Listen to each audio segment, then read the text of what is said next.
folks, I'm Ashraf Hingora. I'm a language and soft skill trainer, life business and parenting coach. English breakfast with Ashraf में आज हम semi model used का अध्ययन करेंगे। Used एक model auxiliary verb है। Used plus infinitive के इस्तेमाल से यह बोध होता है कि पास्ट में कोई कार्य लगातार हुआ करता था, अर्थात इससे आदत का बोध होता है। There used to be a mango tree here. यहाँ एक आम का पेड़ हुआ करता था। I used to smoke but now I have stopped. मैं धूम्रपान किया करता था लेकिन अब मैंने बंद कर दिया है। I live in Raipur but I use to live in Dhamtari. मैं अब रायपुर में रहता हूं लेकिन मैं धमतरी में रहा करता था। जब वाक्य से यह बोध होता है कि पास्ट में कोई कार्य हमेशा या लगातार नहीं हो रहा था, कभी कभी कभी कभार या अक्सर हो रहा था, यह भाव व्यक्त होता है, तब हम यूज की जगह पर वुड का यूज करते हैं। एग्जाम्पल से देखिएगा, we would sometimes go for horse riding. हम कभी कभी घुड़सवारी के लिए जाया करते थे। इस तरह से यूज्ड का प्रेजेंट फॉर्म नहीं होता, इनका प्रोग्रेसिव, परफेक्ट, इंफिनिटिव और आईएनजी फॉर्म भी नहीं होता।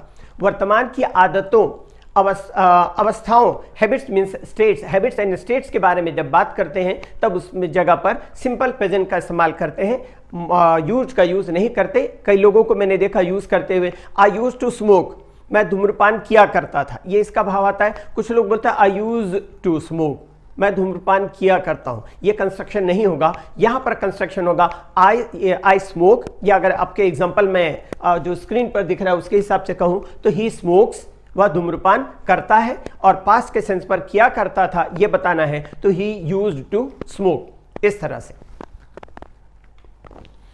निगेटिव जब सेंटेंसेस बनाते हैं तो यूज्ड का निगेटिव यूज्डंट होता है, लेकिन बोलचाल की भाषा में, कोलोक्वियल लैंग्वेज में यूज्डंट की जगह पर डिडंट यूज का भी प्रयोग होता है, और खास करके ज्यादा होता है। मैं ये कहूं, I use to play cricket, मैं क्रिकेट खेला करता था।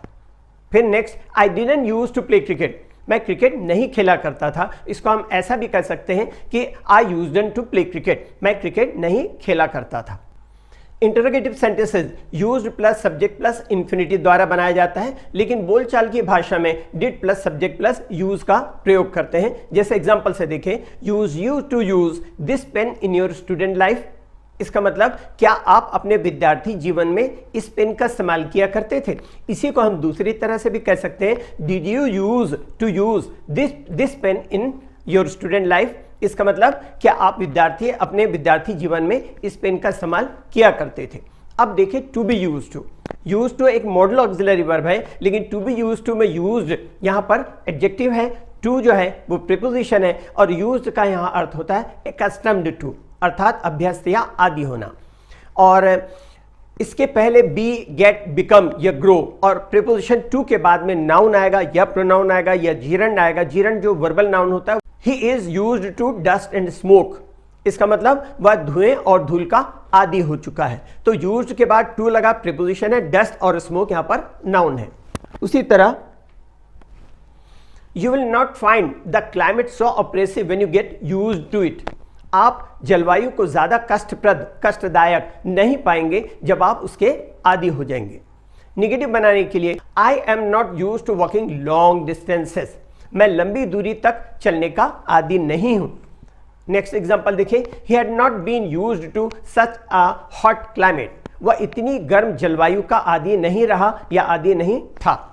Little by little he became used to living in the hostel, धीरे धीरे वह हॉस्टल में रहने का आदी हो गया। तो ये हमने आज देखा, used to modal auxiliary verb के रूप में, और टू बी यूज्ड टू यहां पर यूज्ड एडजेक्टिव के रूप में कार्य करता है, जिसका अर्थ होता है एक्स्टम्ड टू, आदि या अभ्यस्त होना। ये सब कुछ मेरी बुक से ही है। आपको ये बुक अवेलेबल होगी मार्केट में, अगर आप जाएं तो मिल सकती है, लेकिन बुक शॉप में आप जाएंगे तो बुक शॉप वाला आपको 10 से 15% डिस्काउंट देगा। मुझसे आप लेते हैं तो ये आपको 180 रुपीज़ 34% डिस्काउंट पर अवेल होगी, जिस डिस्काउंट पे मैं बुक शॉप वालों को देता हूँ। और दूसरी चीज़, इसमें कुछ खास बातें हैं, खास करके जिसके बारे में मैं और वीडियोस में भी बता चुका हूं, वह है discourse marker which is the most important part of the book, और जिसके through varieties of the sentences बनते हैं। और ये डिस्कोर्स मार्कर आपको इंडिया नहीं बल्कि दुनिया की किसी बुक में नहीं मिलेगा, बिकॉज जो ऑथर होता है स्पेशली लैंग्वेज का, वो ऑथर प्लस कंपाइलर होता है। मैंने कुछ सालों तक कंपाइल करके उन चीज़ों का कलेक्शन किया जिसके through all varieties of the sentences are constructed. तो ये बुक आपको उनको जो इंग्लिश अच्छी तरह बोलना जानते हैं और उनके लिए भी जो इंग्लिश बोलना सीखना चाहते हैं, अच्छी तरह थॉरली एंड फेयरली वेल बोलना चाहते हैं, उनके लिए भी ये बुक इक्वली बेनिफिशियल होगी। इंग्लिश के लिए आप मेरे channel English breakfast with Ashraf and soft skill के लिए Ashraf the mover and shaker को लाइक शेयर एंड सब्सक्राइब करें, कमेंट सेक्शन में कमेंट करें, बेल आइकॉन प्रेस करें और मेरी बुक जरूर पढ़ें। Thanks for watching.